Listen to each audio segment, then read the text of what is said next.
Ya estamos en terreno de Maxi, así que hay que ser respetuoso. ¿Qué tal, Fer? ¿Cómo andás? ¿Bien? ¿Todo bien? Todo en orden, sí, sí. Una mañana muy movidita, así que hay mucha información. En una de las últimas semanas del año, en donde la economía está dejando algunos números Exactamente. complicaditos, Sí, ahora vamos a seguramente contar analizar. tres datos, tres números que alarman mucho en el gobierno y en toda también la dirigencia política. Y bueno, vamos a seguir de cerca también qué pasa en el Congreso, ¿no? Porque puede hablar Marino, el senador que fue del radicalismo 2 acusado de la tarde, 2:30 creo que de estaba abuso por- sexual. Sí, Si habla en el grave. recinto sobre el tema, es fuerte, ¿no? Muy bien, Maxi, te dejamos con el equipo y te seguimos en la 24. Gracias, Fer. Muy buenas tardes a todos. Bienvenidos a la tarde de A24. Bienvenidos a Maxi Mediodía. A ver, tres datos muy concretos que acaba de publicar el INDEC que verdaderamente causan alarma. Y obviamente plantean, más allá de lo que digan las encuestas en términos electorales para el 2019 y las chances que efectivamente tenga el gobierno de ser reelecto para el 2019, plantean la prioridad número uno que debe encarar cuanto antes el gobierno, que es tratar de sacar la economía de la recesión. Porque fíjense estos tres datos que verdaderamente son muy, pero muy preocupantes e impactantes. 57%, este dato, 57% es hoy la inflación de la canasta de la pobreza, conformada principalmente por alimentos. Dato oficial, hoy está esa inflación, el último dato es el del mes pasado, el que se dio a conocer, 57%. 9% es la tasa de desocupación en todo el país, según el INDEC, tuvo un aumento respecto al tercer trimestre del año pasado, que es como hay que medir. Después vamos a analizar por qué subió la desocupación. No es un dato todavía tan malo como el que se esperaba con semejante recesión, pero hay algunos datos de desempleo, sobre todo en el Gran Buenos Aires, donde la tasa está en el 11%, que verdaderamente son muy, muy preocupantes. Y 11% de caída, este es el dato que hoy más preocupa y de alguna manera más inquieto tiene al presidente Macri. 11% de caída en la inversión en el último trimestre, informado por el INDEC. Hay un derrumbe de la inversión en los últimos meses, obviamente después de la crisis cambiaria y todo lo que ha ocurrido en la economía argentina.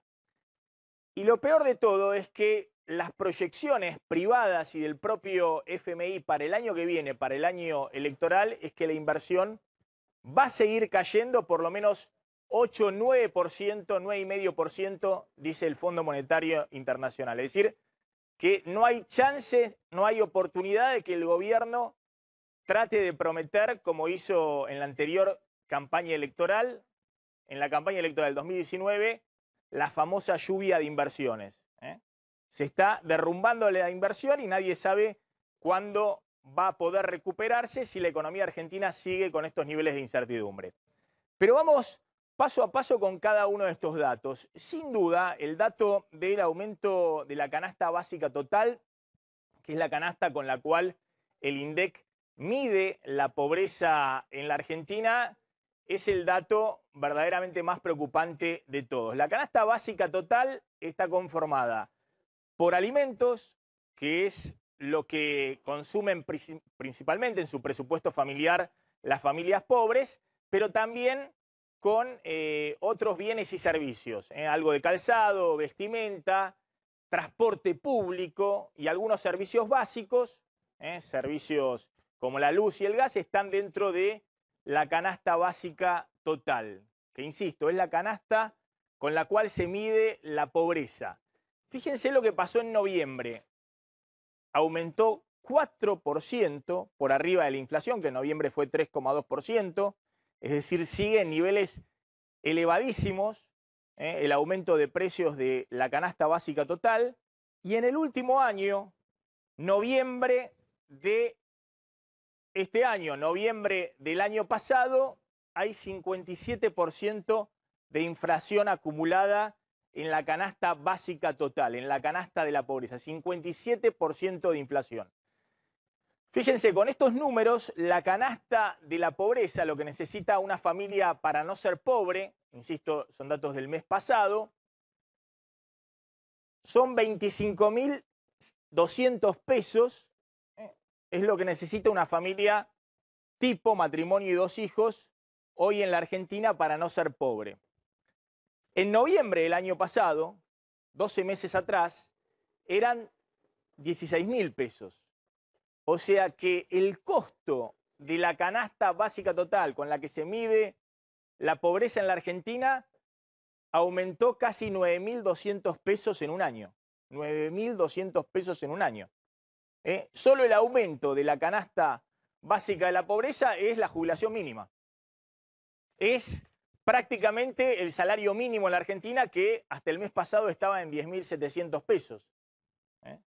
Pero ese es el aumento, es decir, más de 9.000 pesos de aumento en el costo de la canasta de la pobreza. Por eso hace falta hoy, para no ser pobre, y por lo menos casi 2,5 salarios mínimos. El salario mínimo, insisto, va a estar a partir de diciembre en 11.000 pesos, pero hasta el mes pasado estaba en 10.700 pesos.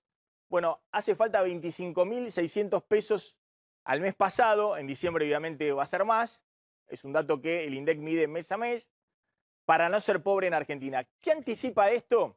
Que va a haber un salto enorme de los números de pobreza cuando el INDEC dé los datos del segundo semestre. La semana pasada conocimos los datos de la UCA, de la Universidad Católica de Argentina, del tercer trimestre del año y dio un salto importante. Aumentó de 28% a 33% la pobreza según la UCA. Bueno, el INDEC tal vez esté midiendo un salto todavía mayor de la pobreza, porque no solamente incluye el tercer trimestre, sino el último trimestre del año, que como vemos, noviembre ya son datos del último trimestre del año, viene volando la inflación de los pobres, 57% de aumento en un año. Y esto anticipa que efectivamente el salto de la pobreza medida por el INDEC, información que se va a conocer en los primeros meses del 2019, ya en plena campaña electoral, va a ser todavía mayor de la que midió la semana pasada la UCA. Bueno, fíjense el otro dato, que es la canasta de indigencia. La canasta de indigencia es la canasta básica alimentaria, solo alimentos, que es la medición que utiliza el INDEC para efectivamente medir la indigencia en la Argentina, qué familias solo llegan a fin de mes cubriendo necesidades alimentarias básicas. Si logran comprar la canasta básica de alimentos, no son indigentes. Si no logran comprarla, son indigentes. Bueno, también 4% de aumento en noviembre y noviembre de este año, noviembre del año pasado, 54% de aumento de la canasta. Esto es noviembre, noviembre de 2018 respecto a noviembre de 2017, en el último año 54% de inflación de la canasta de alimentos según el INDEC. Fíjense cuánto cuesta hoy la canasta básica de la indigencia. Para no ser indigente, una familia tipo, matrimonio y 2 hijos, necesita por lo menos ingresos mensuales, esto medido a noviembre, de 10.123 pesos. Si una familia, matrimonio y 2 hijos, no alcanza a tener estos ingresos mensuales por mes, es considerada indigente. A ver, también ha tenido un salto muy importante. Fíjense que hace un año eran 6.500 pesos, ahora son más de 10.000 pesos lo que necesita una familia para no ser indigente. Fíjense cómo se mueve justamente esta inflación galopante, 57% de la canasta básica de la pobreza respecto a el salario de los argentinos. Esta es la evolución de la canasta básica de la pobreza, de los precios de la canasta básica de la pobreza, de la inflación. Es una inflación que antes de la crisis venía en el orden del 25-27% anual. Era una inflación que todavía estaba un poco por arriba de la inflación del 25%, que era la inflación general del gobierno de Macri antes de la crisis cambiaria. Bueno, se vino acelerando y a partir de agosto se dispara la inflación de los pobres. La inflación que contiene fundamentalmente alimentos. Cuando el dólar salta de 30 a 40, esa inflación que ya en agosto estaba al 36% anual, se dispara en los últimos meses. Y hoy está en el 57% anual la inflación de los pobres. La inflación general, vimos el dato el otro día, lo dio a conocer el INDEC, a noviembre estaba en el 48% anual, es decir, casi 10 puntos arriba la inflación de los pobres respecto a la inflación general. Y fíjense el último dato que tenemos de salario, estos son salarios en blanco. A octubre, el último dato oficial, da 28% promedio los aumentos por año de salarios. Es decir, que los salarios están, en el caso de la canasta de pobreza, y bueno, prácticamente 30 puntos abajo. Acá están los salarios, acá está la inflación de los pobres, la canasta básica y los aumentos de precios que ha habido en el último año. Y uno tiende a pensar que en realidad los que están un poquito por arriba de la línea de pobreza, los que la están llevando y peleándola día a día por arriba de la línea de pobreza, no son asalariados formales en blanco en la industria o en el sector privado de servicio formal, sino que son trabajadores que muy probablemente o hacen changas o son cuentapropistas o tienen un trabajo asalariado en negro o informal. Y el último dato que tenemos del INDEC de trabajadores en negro no registrados, que es el mes anterior, en septiembre, esos salarios venían muy por abajo los aumentos de los salarios en blanco, venían alrededor del 20% anual. O sea, ¿qué quiero decir con esto? Que si los salarios están por acá, los salarios del promedio de los mejores trabajadores en términos de ingresos de la Argentina, que son los asalariados en blanco, y la canasta básica de la pobreza tiene una inflación por allá del 57% anual, y bueno, no hay que ser un experto para darse cuenta de que se está produciendo en esta segunda parte del año un salto enorme de la pobreza en la Argentina, que es lo que va a reflejar los datos oficiales efectivamente del INDEC. Fíjense lo que es la inflación de la pobreza en los últimos meses, la inflación de la canasta básica de la pobreza en los últimos meses. En algún momento el gobierno pensó tener 15% de inflación anual. Eso voló por los aires, obviamente, con la crisis. Pero aún los pronósticos en ese momento de los consultores privados hablaban de que Argentina podía tener este año 20-22% de inflación anual. Bueno, la inflación de la Argentina hoy está en 48%. La inflación de los pobres está en 57%. Y la inflación de los pobres en los últimos 3 meses, en 3 meses, acumula 21%. O sea, solo 3 meses de aumento de la canasta básica de la pobreza aumentó 21%. Fíjense desde que se disparó la crisis lo que son los datos mensuales de inflación. Es decir, hoy podemos, entre comillas, alegrarnos que en noviembre se desaceleró al 4% la inflación de los pobres, que es más o menos la inflación que habían tenido en mayo, en junio, tal vez en julio. Y obviamente no son estos datos calamitosos de septiembre y octubre, pero estos datos son insostenibles, es decir, no hay salario que pueda, si esto no baja abajo del 2% en los próximos meses, bueno, la caída del ingreso real de los sectores más vulnerables va a seguir en el tobogán y efectivamente el número de la pobreza va a seguir creciendo incluso en el año o en los primeros meses del 2019. Bueno, a ver, ya están en nuestros estudios Javier Lindenboim, uno de los expertos más reconocidos en el ámbito académico en economía laboral, en el mercado laboral, fue profesor mío en la Facultad de Ciencias Económicas de la UBA, pese a esa mancha, el profesor Lindenboim obviamente es muy reconocido por todos los académicos y por todos los expertos. Está también Cristian Buteler, ahora vamos a hablar con él, es economista, un hombre del sistema financiero. ¿Qué está pasando con estos datos que yo decía, el derrumbe también de la inversión, que es pensar hacia adelante, bueno, qué puede pasar con la economía en los próximos meses o incluso a partir del 2019? Pero quiero completar con este dato que es el dato de desocupación, y también está Gabriel Levinas para que nos cuente con estos números que efectivamente puede proyectar el gobierno en el escenario electoral. También está Mirta Tundis, es muy importante, quería hablar con Mirta porque nos va a contar exactamente el día después del fallo de la Corte qué va a pasar con los jubilados y quiénes van a cobrar este fallo de la Corte muy duro en contra del ANSES, y vamos a hacer también todo el debate político.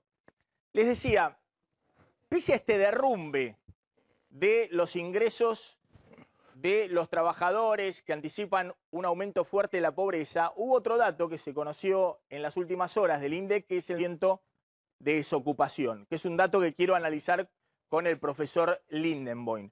Bueno, fíjense, ¿por qué aumenta la desocupación? Efectivamente, este dato de desocupación, 9%, como hay que compararlo es contra, esto fue el dato del tercer trimestre de 2018, hay que compararlo contra igual trimestre del año pasado, era 8,3%, hay un aumento de la desocupación. Y en el tercer trimestre del 2016 era 8,5%, efectivamente este es el dato de desocupación más alto de la era Macri en un tercer trimestre, que es como se hace la comparación. Sin embargo, el empleo, esta es la ocupación en la Argentina, no cae en la última medición del INDEC.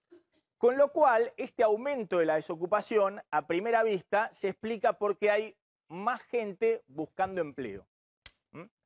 Fíjense, para entenderlo, desocupado para el INDEC no es el que no tiene trabajo, porque hay una gran cantidad de personas que no tienen trabajo y no lo buscan, y según el INDEC son inactivos, sino que desocupado es aquel que no tiene trabajo, que no trabaja, pero busca trabajo, lo está buscando. Esos son los desocupados. ¿Qué sucedió, según el INDEC, en la última medición? Bueno, que efectivamente muchas personas que estaban acá inactivas, es decir, que no buscaban trabajo, pese a que no tenían trabajo, empezaron a buscar trabajo. Entonces, siguieron sin tener trabajo, pero ahora lo buscan. Entonces, pasan a ser desocupados en la categoría del INDEC. Y fíjense estos números de lo que ha pasado en el mercado laboral, y ahora le pido la opinión al profesor Lindenboim. Estos son los datos exactamente los que mide el INDEC. El INDEC mide en 31 centros urbanos de todo el país y pone los números exactos de la medición en la muestra para esos centros urbanos. Después lo que hacemos los economistas, los periodistas, es proyectar lo que mide el INDEC a todo el país. Pero quiero mostrar exactamente lo que midió el INDEC. El INDEC midió que hubo en el último trimestre 238.000 personas más que se incorporaron al mercado laboral. De esas personas que se incorporaron, 128.000 personas consiguieron trabajo, consiguieron empleo, y por lo tanto 110.000 no consiguieron empleo y como lo están buscando, se suman, si se quiere, al ejército de desocupados.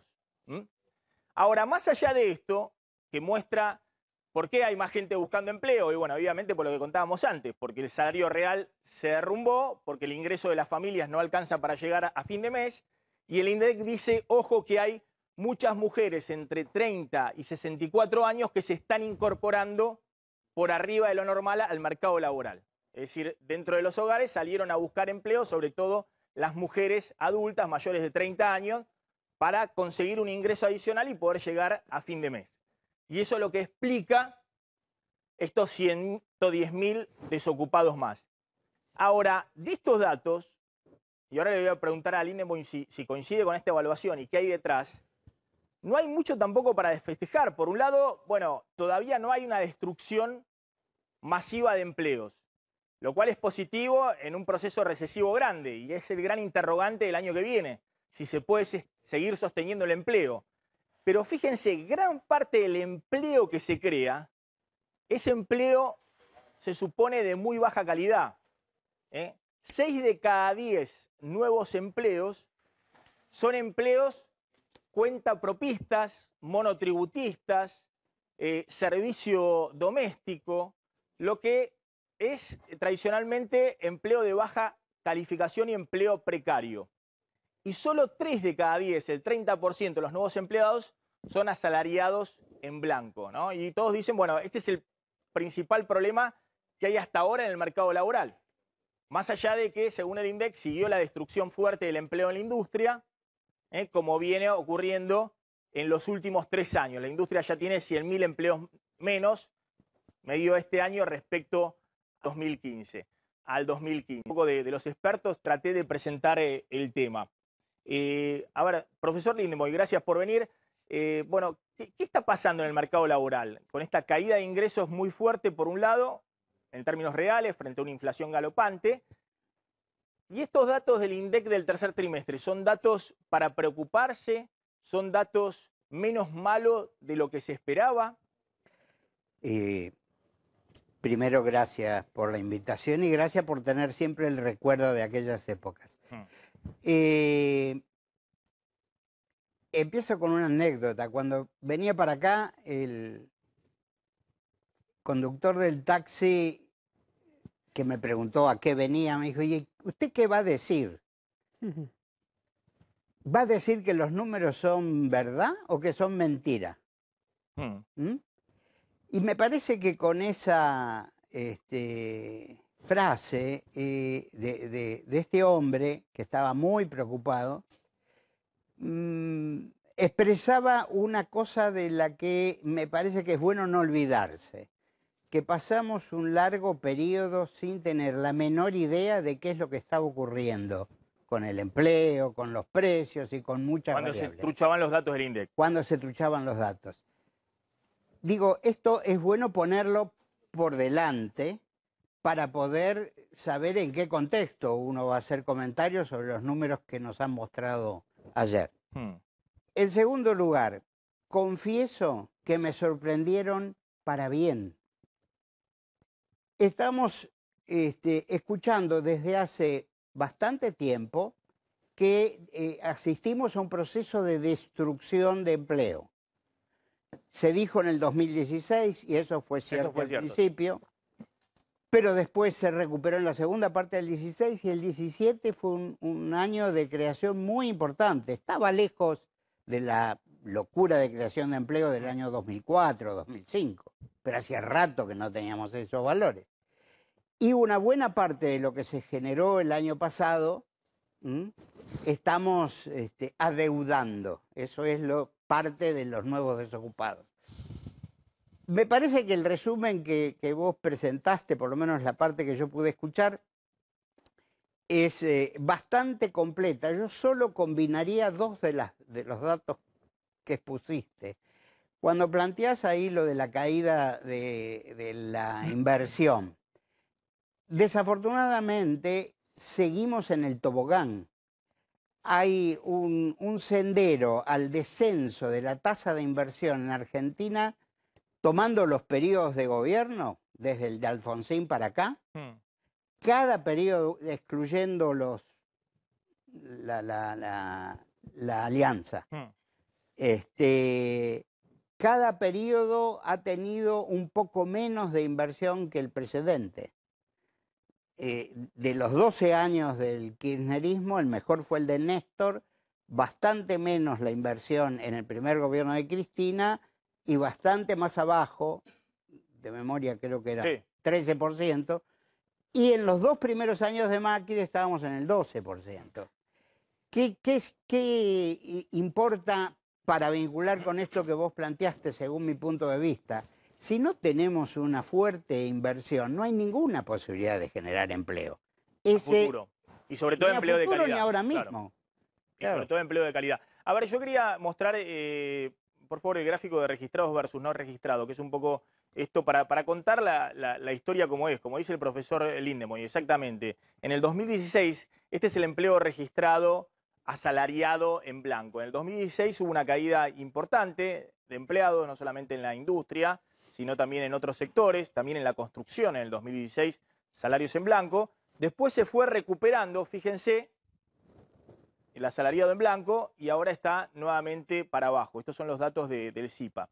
Lo que se ve es que empezó ya en la segunda mitad de 2016 y se profundizó el año pasado, que es que está volando el empleo cuentapropista, o el empleo de los monotributistas, o el empleo del servicio doméstico. El INDEC en el último informe dice que hay un crecimiento. Lo que más crece es el servicio doméstico registrado. Uno tiende a pensar que se está registrando más servicio doméstico de lo que se registraba antes.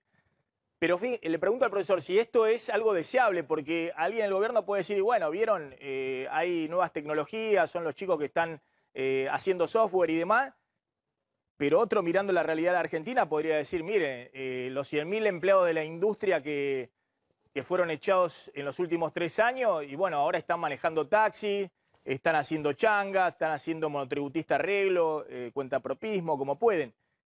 Esto es... La verdad que es muy fuerte, muy impactante, viendo qué está pasando con el asalariado y con el monotributista. Dos cosas. Primero, en los últimos 2 meses dentro del empleo registrado cayó muchísimo el empleo registrado de los monotributistas sociales, como 50.000 menos.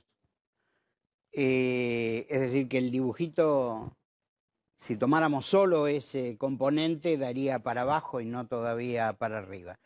La segunda cosa, si se puede con estos datos hacer un chiste, la pregunta que me hiciste me parece que uno la puede comparar con a quién querés más, a tu papá o a tu mamá.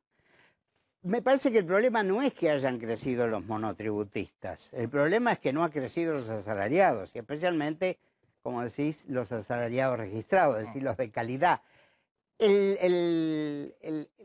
La dificultad que muestra la economía argentina está por el lado del proceso productivo en blanco, que es el único soporte, a mi juicio, relevante para proyectarnos hacia adelante.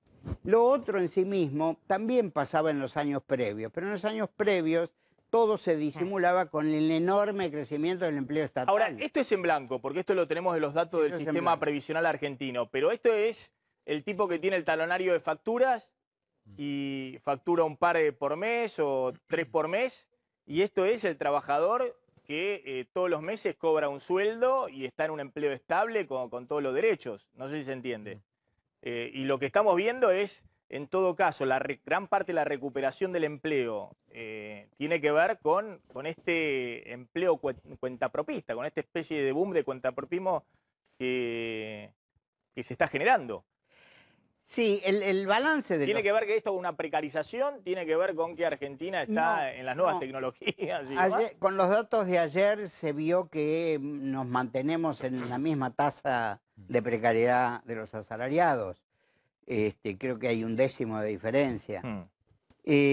Con lo cual creo que ese no parece ser, al menos con los datos que sirven, porque esto me permite, como vos insistís, en ver el componente registrado. El otro, lo único que puede proporcionarnos esa información es la EPH, que es lo que tuvimos ayer referido al tercer trimestre, julio, agosto, septiembre.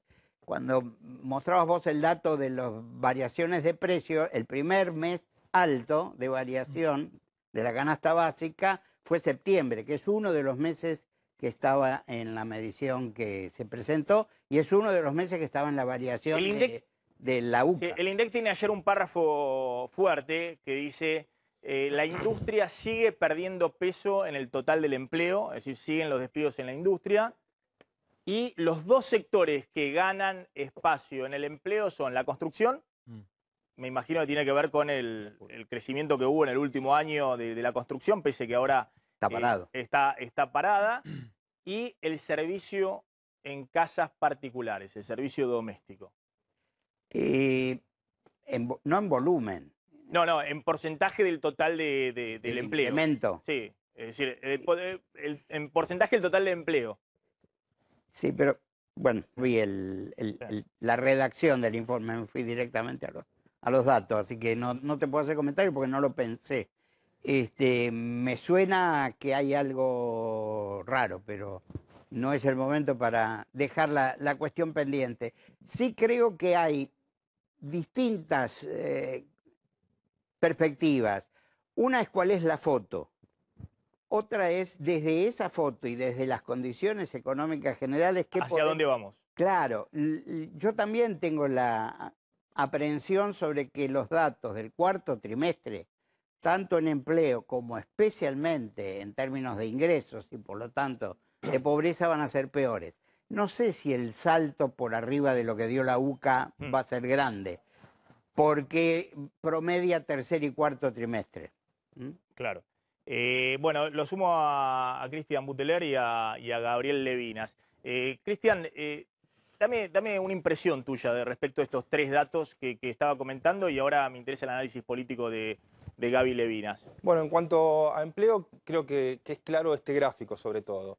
Si bien, como decía el profesor, en líneas generales el dato que se dio sorprende para bien, cuando uno empieza a ver el detalle del mismo, este dato es preocupante, porque acá te está marcando la caída real de los asalariados, que son, como todos sabemos, la mejor capaz, la más clara, el trabajo más estable y mejor que se puede obtener. Y el monotributista que sube mucho, que ahí tenés parte del que se está blanqueando, como puede ser el tema de la gente de ama de casa, que se está pasando capaz alguna como ayudante en las tareas domésticas, y también tenés la gente que va perdiendo y que, bueno, tiene que buscar algún tipo de trabajo y se pone como monotributista. Entonces, cuando vos ves el desagregado de los datos, es un poco más preocupante porque te está marcando ahí una tendencia clara hacia abajo. A ver, lo incorporo a Gaby y te dejo para vos que analices, que sos un experto también en mercado financiero, esos dos datos, ahora lo vamos a mostrar, muy contundente de lo que está pasando con la inversión. Sí. Digamos que este es un gobierno que justamente buscaba dar todas señales para impulsar la inversión. Bueno, la inversión se está derrumbando. Derrumbando significa derrumbando. Es decir, 11% de caída respecto al mismo trimestre del año pasado y 8% de caída respecto al segundo trimestre, que fue un segundo trimestre muy malo de este año. Y el FMI está pronosticando para el año que viene un 9,5% de caída respecto a este año. Es decir, derrumbando significa derrumbando. Es decir, que en Argentina no es solamente que estamos empardando hoy la inversión, sino que la crisis ha pegado en tal magnitud que hoy nadie pone un dólar o un peso hundiéndolo, invirtiéndolo en la economía real. La pregunta es hasta cuándo va a llegar esto, pero te la dejo picando. A ver, Gaby, ¿cómo evaluás este escenario rumbo a 2019? ¿No? Porque ahora yo estoy seguro que todos se van a enojar y van a decir, Montenegro siempre tirando datos negativos y esto que el otro. Son los mismos que me decían ayer que le hacíamos la campaña a Macri porque mostramos las encuestas en la cual Macri está nuevamente recuperándose y tiene muy buenas chances de ser reelecto el año que viene, digamos. Entonces, no, es así, la realidad es así. Y entonces, en todo caso, hay que analizar por qué ocurre esto. Por un lado, por qué Macri sigue posicionado donde está posicionado políticamente y por qué están todos los números en rojo. A ver, Gaby. Yo voy a empezar con una metáfora. Una cosa es como vos hablás con un paciente y con la familia del paciente si lo que tenés que sacarle es la vesícula, y otra cosa es si vos tenés que hacer una operación en el cerebro. Y utilizo el cerebro porque justamente tiene que ver con el pensamiento y con la cultura. Yo creo que, más allá de que algunos datos económicamente se llegue a ciertos acuerdos, digamos que la pobreza empieza de 25 para abajo, de 26 para abajo, de 26.000 para abajo, una familia pobre que tiene menos de 25.000 y pico de pesos es pobre, arriba de 25.000, y eso ya es una falacia. Para empezar, es falso. Primero porque si vos comparás con otros lugares cómo se hace una necesidad de pobreza, creo que las Naciones Unidas lo tiene bastante claro eso, si vos no tenés cloacas, si vos no tenés agua corriente, hay un montón de cosas que te hacen que en realidad vos sos pobre aunque ganes 35. La familia es pobre aunque gane 35 si vos vivís en un lugar donde no existe el agua corriente, donde vos no tenés acceso a la salud, un montón de cosas más. Así que la pobreza en realidad podríamos estimarla, si queremos, con los parámetros reales, normales, de cómo se considera una persona pobre o no, podría llegar al 45% tranquilamente. Después, cuando vos, por ejemplo, vos mostrabas ahí el caso de los monotributistas que subieron, mientras que bajaba en una proporción bastante parecida el empleo legal. Porque hay mucha gente, más allá de las mucamas, hay mucha gente que para tomar a otra persona, dada la legislación laboral existente, no se anima a invertir en nuevo empleo. Por ejemplo, estoy vendiendo mejor en mi negocio, voy a tomar una persona. Y si después va mal, ¿cómo hago para sacármela de encima? Entonces, ¿qué hace? Hacete monotributista, facturame tú sus servicios y yo te tomo. Eso también está haciendo crecer. Es decir, que algunas empresas que están empezando a por ahí, porque algunas cierran, otras no, algunas pequeñas pymes van funcionando, ¿cómo hacen para tomar? Bueno, entonces, ¿cómo haces para que esto funcione de una manera más segura para todo el mundo? Primero tenés que decir que estás operando el cerebro, no estás operando una vesícula. Tenés que hablar con propiedad. Y segundo, el tema de la legislación laboral, que en su momento generó tanto problema, pero que algo va a haber que hacer al respecto. Por ejemplo, yo no le puedo sacar a un tipo derechos que ya tiene. Pero a una persona que todavía no tiene, que recién se inicia en un mercado laboral nuevo, o una persona, a esa persona se puede hacer un pacto distinto. Yo tengo que estar habilitado por el gobierno, por las leyes, para hacer un pacto distinto para esta persona nueva, que le garantice un poco más que un papelito que dice que yo estoy haciendo una factura. Es decir, estamos evadiendo la realidad. La realidad nos dice que hay un montón de gente que está siendo tomada y que porque el empleador tiene miedo de tomarlo de una manera que después le cueste, es decir, no solamente el costo empresario es que me va mal, pierdo lo que puse, sino que si me va mal, pierdo lo que puse y después tengo que juntar la plata para ponerle a 10 personas después de 1 año y medio y yo no tengo la plata para ponerlo, por lo tanto no me arriesgo a hacer el trabajo. Me parece que lo que hay, para empezar, es que tendríamos que sincerarnos todos. Segundo, si el carro lo tirás para adelante es una cosa, si lo que estás haciendo es simplemente política para el año que viene es otra cosa, y me parece que el problema más serio que hay en Argentina es que la demagogia no es solamente patrimonio de algunos sectores populistas, sino que la demagogia está en todos los sectores populistas, y eso hace que las conversaciones sean de temas que no son reales. Ahora, me meto un poquito, y ahora sumo también a la mesa, me meto en el análisis de cómo impacta esto, ¿no? Más allá de que, por ejemplo, el gobierno puede tener la fórmula diciendo, bueno, en este contexto, vieron, hay que avanzar con la reforma laboral, y hay otros sectores que dicen, no, al contrario, esto es más precarización. Más allá de las soluciones, analicemos cómo impacta esto, cómo sigue. Lo que estamos viendo cuando decimos una persona con este 57% de inflación de la canasta de pobreza necesita 25.000 pesos por mes para no caer en la pobreza, para que su familia no sea pobre.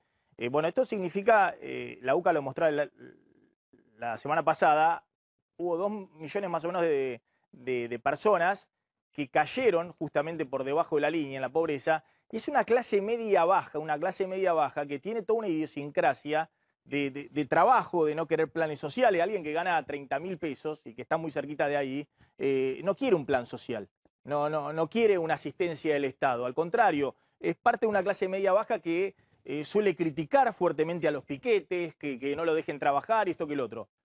Pero bueno, el 57% de estos precios que se le van acercando y le van comiendo su presupuesto los hace caer incluso en una situación de pobreza. Es que el problema parte de ahí.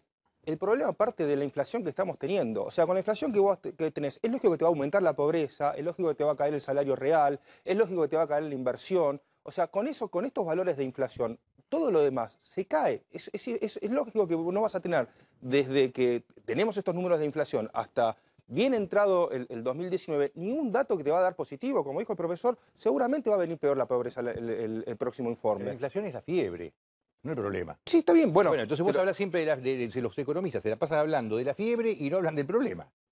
Porque lo único que han hecho los economistas a lo largo de la historia argentina, de 40 años para acá, es tirar la pelota para adelante, no resolver el problema. No, eso lo hicieron los políticos. Los políticos, el buen economista para el político es aquel tipo que logra que la cosa estalle cuando él ya no está. El que genera la inflación no es el economista. El economista te la puede contar, te puede dar la explicación, te puede decir qué es lo que pasó y por qué pasó. Más allá de la cosa coyuntural.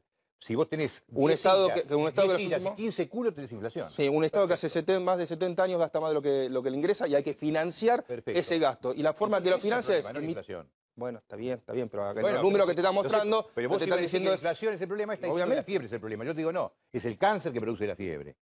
O es la infección, el virus que produce la fiebre. Pero se la pasan hablando de la fiebre.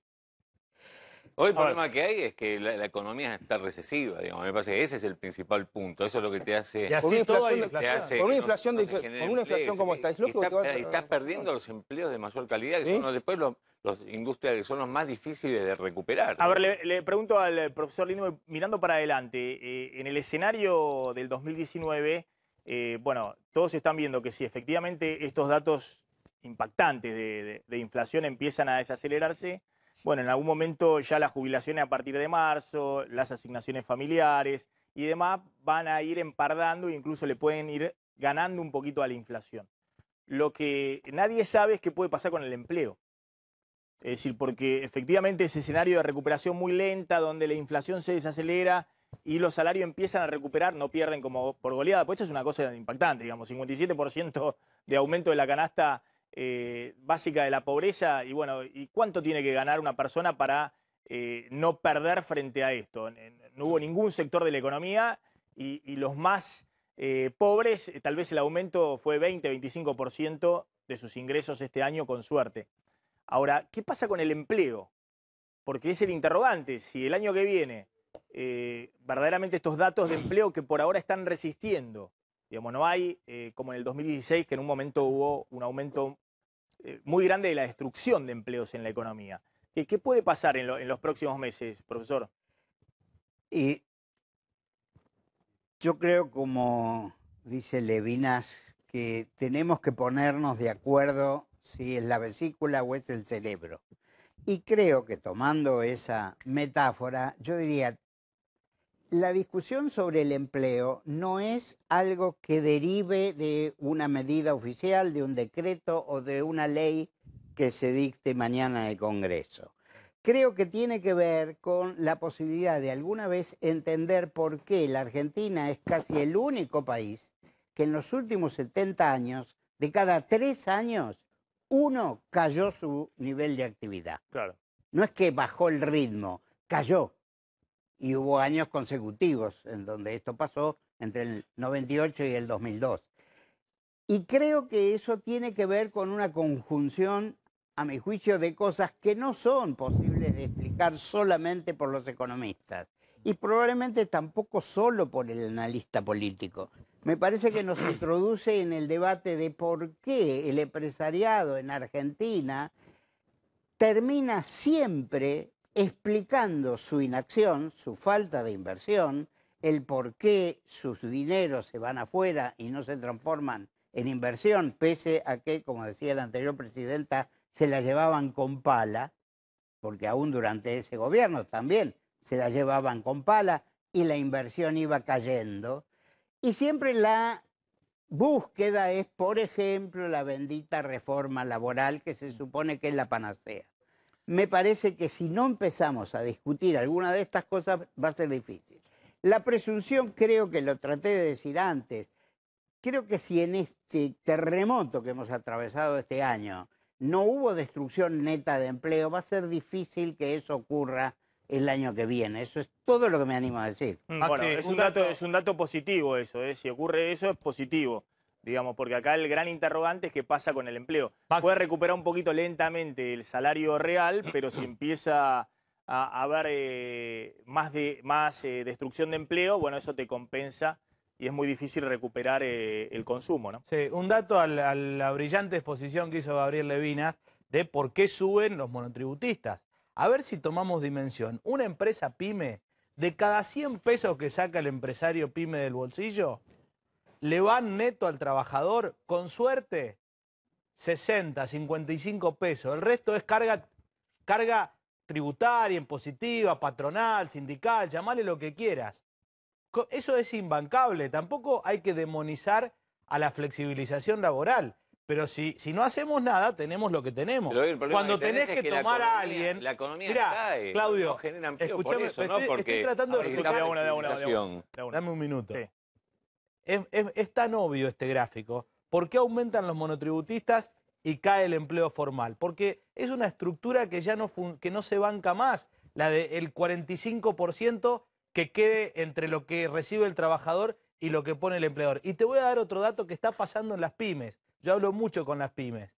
De repente lo que hacen, los que quieren tomar gente en blanco, lo toman por el mínimo de acuerdo al convenio y la otra parte se la pagan con monotributo. ¿Por qué? Porque se ponen de acuerdo el trabajador y el empleador y dicen, ¿para qué te voy a pagar todo en blanco si se la lleva el Estado? De todas maneras, vamos a decir que este gráfico no solamente muestra efectivamente eso que vos decís, sino que esta es una economía que está cayendo como pocas veces se vio. Estamos en la segunda recesión en los últimos 3 años.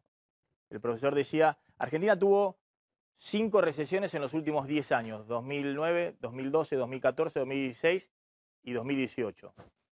Ahora aceleramos el ritmo. Es la segunda recesión en los últimos 3 años. En lo que va el gobierno de Macri tuvimos una recesión en el 2016 y esta es la segunda recesión 2018.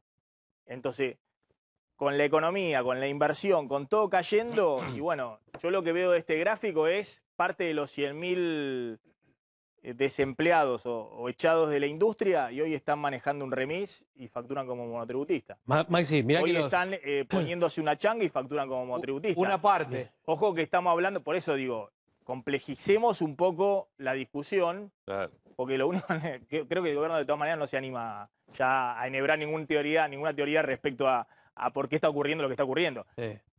El factor principal hoy me parece que es la caída enorme del nivel de actividad. Después están todas estas discusiones. No, y después el fondo te Está dice muy que el peleado. 2019 también va a ser recesivo. El Fondo Monetario dice que el 2019 también va a A ser ver, recesivo. Gaby, querías decir algo. Te doy un ejemplo y me voy con la mesa una con- familiar mío sí. que tenía 10 locales, fabricaban y tenía industria indumentaria, fabricaban, diseñaban y todo, tenía 10 locales. Entonces ahora cerró 5 porque no podía pagar el alquiler, algunos no funcionaban. Y para sacar esos 5 tuvo que despedir 20 personas. Les pagó lo que tenía que pagarle. Imagínate vos si se arma un lío, no se puede despedir, no te dejan despedirle, qué sé yo. Es muy probable que en 6 meses más hubiese tenido que cerrar los 10. Es decir, que el problema es que si nosotros no empezamos a entender que la economía tiene su propia dinámica más allá de los deseos, más allá de las voluntades, más allá de lo que está bien o está mal para la gente, digamos, si vos a la gallina del huevo de oro la apretás, hay un momento donde no va a funcionar nada. Te vuelvo a repetir, si esa persona no echaba a las personas de esos 5 locales y los cerraba, hoy estaría fundida. Ahora, Gabriel, perdón. Entonces, ¿cómo hacés vos para manejar esa situación en una economía de esta naturaleza, donde si vos a las pymes, a las pequeñas industrias, las acogotás, les impedís ese tipo de flexibilidad que tienen en todo el mundo para poder andar? Porque en Estados Unidos se cierran cerca de 600.000 corporaciones por año. Corporación puede ser un tintorero también, se llama corporación, pero se abren 700.000. Entonces, si cada una de esas 500.000 no pudiesen cerrar por problemas, por la legislación laboral, esas otras 700.000 no se abrirían. Hoy hay empresarios, perdóname, un segundo nada más. Hay empresarios hoy. No digo la legislación laboral. Quiero decir que la Argentina tiene un montón de tabús absurdos. Por Pero las ejemplo, pymes- A ver, un Vos segundo, vas- Claudio. ¿Quiere decir algo, Javier? Y me tengo que ir a la mesa. Simplemente, Sí. yo le he preguntado a empresarios en esto, en base inclusive también a lo que vos planteabas hoy, esos 2 cuadros que había, y dicen, respecto del año próximo, el plan de empleo, si no hay una reforma laboral, punto 1, no van a tomar personal. Punto 2, en todo caso, van a despedir. Y punto 3, en todo caso, y tiene la otra opción, todos aquellos que se retiran de la empresa o se jubilan, no los renuevan. Sí. Entonces, ese es el plan que tienen los empresarios en base a lo que está pasando hoy en la industria. Bueno, en la igual empresa. con la economía, digamos que en el 2019 no va a haber nada de nada. te agrego un dato. En el 2019 no va a haber nada de nada. Te hago Y un entre dato otras cosas para tomar en tampoco va a cuenta. haber inversión, digamos. Entonces, Con la esperemos al economía 2020 cayendo- y veamos, Por eso, discutamos para sí, con la Déjame economía darte un cayendo dato, va a ser un dato porque así, ya me tengo yo que ir. sé. Un solo dato. Sí. En Estados Unidos en el año 70, me acuerdo el 70% de los empleos eran de overol. El 70%, Sí. y el 30% eran de corbata. Hoy es al revés. El 70% son con corbata y el 30% son de overol. Si vos, y esa es la evolución normal de la economía, en la economía moderna, que va cambiando, que antes vos tenías un tipo que ponía nafta, ahora pones la tarjeta, la nafta se pone sola. Hay un montón de cosas que van pasando que vos no podés frenar. Yo me acuerdo acá, hay un montón, manden el resumen por internet de la tarjeta de crédito y de los bancos. ¿Y por qué? Porque no querían que... Eso significaba que yo, para tener los papeles en casa, tenía que tirar 3 árboles por año, cada uno de nosotros, Sí, sí. para que lleguen los papeles, más lo que significaba. ¿Por qué? Porque no puedes detener el progreso. Hay un montón de cosas que nosotros tenemos que empezar a entender que tienen que ver con nuestra cultura. Ahora, que correcto, nos hace mal. correcto. Hay un cambio tecnológico brutal en el mundo y demás. Mi impresión es que Argentina está atravesada también por ese cambio tecnológico, pero el problema principal hoy es que es la única economía en el mundo, dejando a Venezuela, siempre lo aclaramos, Venezuela no está en el mundo. Sí. Es la única economía en el mundo, no digo en Latinoamérica, no sé, por ahí habrá algún país africano. De las economías que yo sigo, es la única en el mundo que tiene la segunda recesión en 3 años. Sí.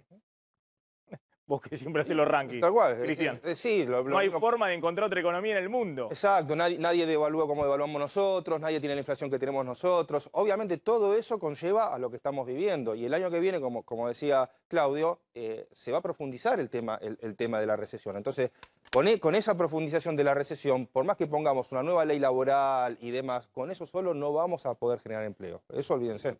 A ver, sumo está Mirta Tundis, está el senador de Cambiemos en la provincia de Buenos Aires, Juan Pablo Alan, está también Juan Marino, dirigente del partido Piquetero, y está Marcela Paso del Frente Renovador, vino recargado hoy el Frente Renovador. Ahora empiezo por vos, Mirta, ¿cómo estás viendo esto? Y ahora vamos a ir, titulámelo ya, el tema de los jubilados, pues es un tema Yo me quedé pensando caliente, en lo que viene dando decía el vuelta. profesor cuando hablaban Sí. de el aumento del monotributista y los asalariados. Sí, efectivamente, el aumento del monotributista se creó hace muchísimo tiempo. Por un lado, por la falta de trabajo, vos subís a un taxista y encontrás arquitecto, ingeniero, abogados y demás porque no tienen trabajo. Pero también por el Estado mismo.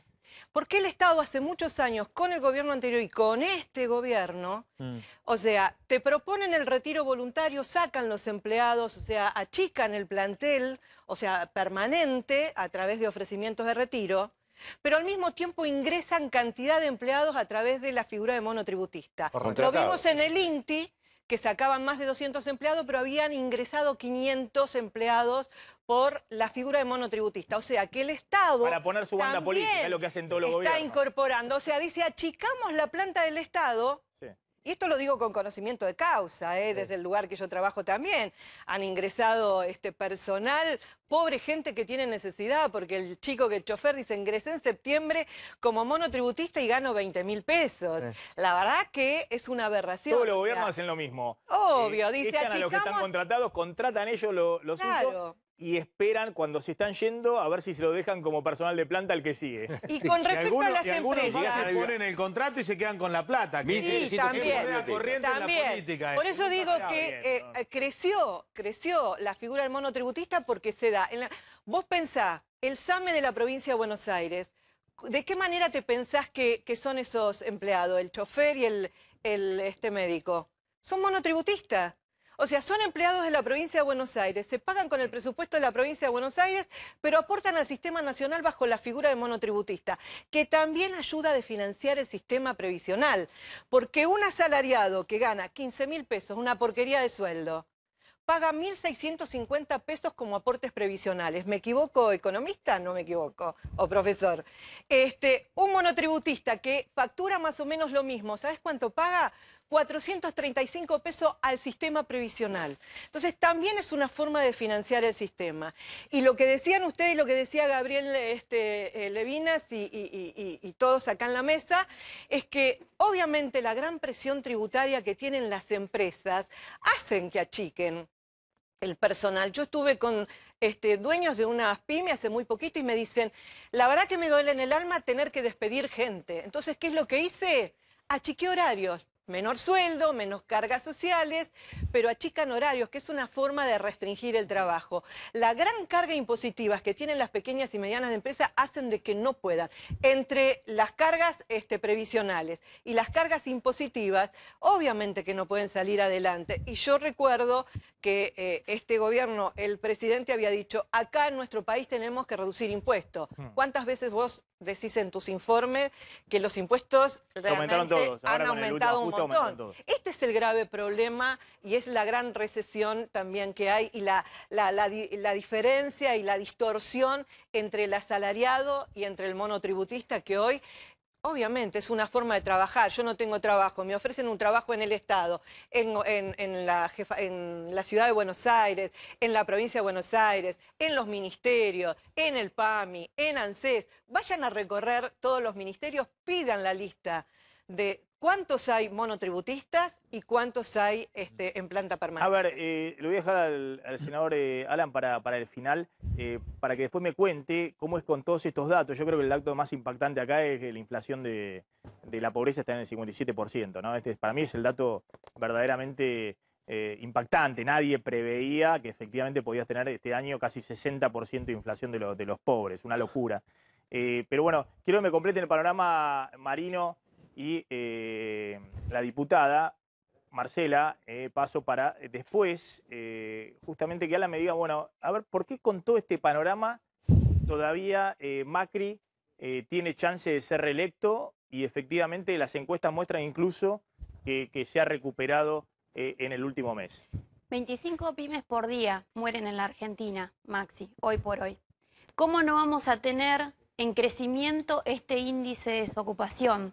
¿cómo no vamos a estar en un estado recesivo? Si a eso le agregamos que tenemos casi un 50% de inflación en el año, que aumentan los precios de los productos de las canastas básicas, la verdad es que estamos en un combo que realmente es explosivo. ¿Que son síntomas? Sí, son síntomas. Yo respondería, ¿cuál es el cáncer de esta situación? Es el modelo económico, que apostó a la timba financiera, dejó al libre albedrío y a la buena suerte o a la mala suerte, a la producción nacional. Apostaron a la timba financiera porque no, el gobierno, por supuesto. Pero vos sabías que el gobierno anterior, en la medida en que creció el sistema financiero el 80%. No estoy diciendo que no, el 30%. estoy viendo el análisis en el día de hoy. Dejaron las empresas a la mala suerte. Hoy están cerrando todos los 600 empleados en la calle en Chivilcoy en estos días. Una de las tantas noticias a las cuales lamentablemente nos estamos acostumbrando. Esa es la causa de todos los males. Al análisis lamentable del cuadro que vos planteabas, en el ámbito privado te voy a agregar una cosa más. Ahí están contando cantidad de personas que dejan de ser asalariadas y pasan a ser monotributistas. ¿Sabés cuántos de esos monotributistas no deben poder estar facturando todos los meses? ¿Sabés cuántos de esos prácticamente están sin trabajo? ¿Sabés cuántos de ellos se están endeudando con la FIP, con NARVA, con sus organismos fiscales provinciales todos los meses y están en una situación tremenda? Muchísimos. A ver, Marino, un poquito más de paciencia ahora. Coincido. Perdona, a Alan le pido, ahora habla Marino y Alan, viste, un poquito más de paciencia, así nos cuenta. Coincido completamente con el diagnóstico que planteaba la diputada, Paso, y en ese sentido quiero agregar un dato que me parece contundente. El titular de Volkswagen, ya a mediados de año, dijo que con las tasas de interés que había en ese momento, que eran del 44%, ahora subieron mucho más, no había negocio viable en este país. Hay un plan recesivo, hay un plan de destrucción de las empresas. Estuve hace pocos días en la cena de fin de año del ENAC, que es una agrupación de empresarios nacionales, sobre todo pymes, y ellos plantean que están cerrando, como decía la compañera, por los tarifazos, por las tasas de interés y por la recesión generalizada y la caída del consumo. Si acá están destruyendo el salario, naturalmente que las pymes van a cerrar y que los comercios van a cerrar porque la gente no puede consumir. Y en ese sentido creo que hay algo que hay que discutir, que es que en este programa se esté discutiendo la reforma laboral, naturalmente tiene un fundamento, que es que el gobierno la volvió a plantear para el año que viene. De hecho, salió SICA a decir que iban a plantear nuevamente la reforma laboral para el año que viene. Entonces se está discutiendo acá si la reforma laboral es una medida que va a contribuir a solucionar los problemas de empleo y pobreza en este país o no. Y bueno, naturalmente que no. Vamos a discutir qué es la reforma laboral. La reforma laboral quieren reducir las indemnizaciones, lo cual facilita los despidos, lo cual es un instrumento extorsivo de las empresas, de los monopolios, para decirle a los laburantes que acepten salarios a la baja, porque si no se van a quedar en la calle. Pero, si hay Juan, reforma no es laboral, ideológico eso. si hay reforma laboral, va a haber más desempleo, va a haber más pobreza. Pero ¿por qué no discutimos las cosas que verdaderamente pueden ocurrir el año que viene? Porque el gobierno en campaña electoral es que ciencia ficción pensar que el gobierno... Es improbable que pueda pasar. Y no lo pudo pasar cuando tenía ni eso ni la reforma 40 y pico %, había ganado la elección en el 2017 y demás, no se puso de acuerdo para poder enviar la reforma laboral, lo va a hacer en el año electoral con una economía recesiva. El fondo no le está pidiendo, el fondo le está pidiendo, por favor, que no haya otra crisis. Devolveme la plata que me prestaste y tratá de cumplir, en todo caso, bancate la recesión, bancate las tasas de interés altísimas, pero devolveme la plata y llegá a las elecciones y definan a ver quién quiere seguir gobernando la Argentina. Por eso no discutamos cosas que no van a ocurrir el año que viene. Bueno, pero el informe, lo que planteaban ellos, iba todo en ese sentido. Entonces, lamentablemente no va a ocurrir. Dejar en claro a mí que me no. entendiste mal. Yo además, dije que vos no podés cambiar las reglas de juego a quien ya jugaba en una regla de juego. Buscar la manera de que la gente que va a trabajar ahora o que puede conseguir un trabajo no vaya con el papelito de la factura, buscar un sistema intermedio que le dé más garantía a esa persona. Tiene que quedar claro que la reforma laboral es otra cosa. La posibilidad del un agregado. ¿Por qué en medio de este panorama, digamos, también hay, digamos, voluntades políticas, digamos, la gente, hay una parte importante, un tercio de la sociedad, el gobierno apuesta que eso le garantice el balotaje, que o polarizando con Cristina o con el peronismo no kirchnerista, pueda ser reelecto. ¿Por qué ese panorama, digamos, de que hay chance? Claro, Mi opinión es que no puede ser reelecto. pierde Es seguro. toda una mentira, las encuestas, que todo lo que están dando cuenta. Hay encuestas que dicen que puede ser reelecto, hay encuestas que dicen que no, hay diferentes encuestas. Nuestra caracterización como partido piquetero es que no tiene chances el gobierno, que crece muchísimo el rechazo, recorrer la calle y la gran mayoría de la población está en contra de este gobierno. El gobierno sacó 41 puntos en octubre de 2017 y eso no paró de caer desde, sobre todo, diciembre de 2017 con la reforma previsional y todas las medidas que tomó este año, el desastre que fue este año, el desgobierno que tuvimos acá y sobre todas las cosas entregarle el poder al Fondo Monetario Internacional fue algo que generó mucho rechazo en los votantes de Cambiemos. Los votantes de Cambiemos no votaron a Lagarde, votaron a Macri y de repente se encontraron con que tienen a Lagarde en el gobierno de este país. Hoy gobierna el FMI, no gobierna Mauricio Macri. Eso ha defraudado a muchísima gente, lo mismo los tarifazos, quebrar todas las promesas electorales, dijeron pobreza cero, creció la pobreza, dijeron que iban a defender el empleo y con esto te completo. Hoy tuvimos a Interpac luchando, yendo a la Secretaría de Trabajo porque les despidieron 11 compañeros. Hace unos días tuvimos a Cresta Roja porque tienen 180 nuevos despidos. En Siam, decenas de despidos. En Gaele, una textil, decenas de despidos. Es decir, que hay un reguero de despidos que está creciendo, es todo responsabilidad del gobierno y ese movimiento obrero lo sabe y por eso le va a votar en contra al gobierno. A ver, Alan. Yo digo, Maxi, que esa recuperación que se ve de la imagen del presidente y de la gestión está atada un poco a la salida que se está percibiendo de la crisis. Todos los cañones hoy están apuntados a la estabilidad cambiaria y a la baja de la inflación como prioridades. Y evidentemente en los últimos 40, 50 días empiezan a haber algunos síntomas. Por supuesto que todavía tenemos la resaca de la crisis que tiene explicaciones. Para mí son 3 los componentes que ocurrieron este año que significaron un impacto muy importante, que traen todas estas consecuencias, todos estos números, que seguramente los próximos números también van a ser malos, pero que es una combinación de errores propios, claramente esto está asumido por todos, desde el presidente para abajo, por todos, por un shock internacional fuertísimo con distintos problemas a nivel mundial, digamos, los emergentes hoy, todos, por supuesto que a nosotros nos pega más, pero todos lo sufrieron este año. Y al mismo tiempo tuviste una sequía que fue la peor de los últimos 50 años que le sacó a la economía 7.000 millones de dólares. Eso tuvo impacto en la economía.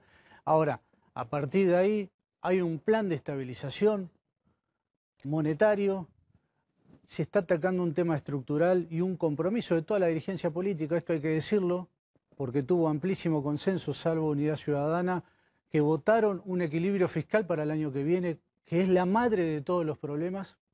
Es un tema estructural que nunca ha sido abordado y hoy la dirigencia, más allá de todas las críticas que les podemos hacer a la dirigencia política en su conjunto, mayoritariamente ha decidido que es momento de atacar una de las causas madre de los problemas argentinos, que es el déficit fiscal. Eso el año que viene seguramente se va a cumplir.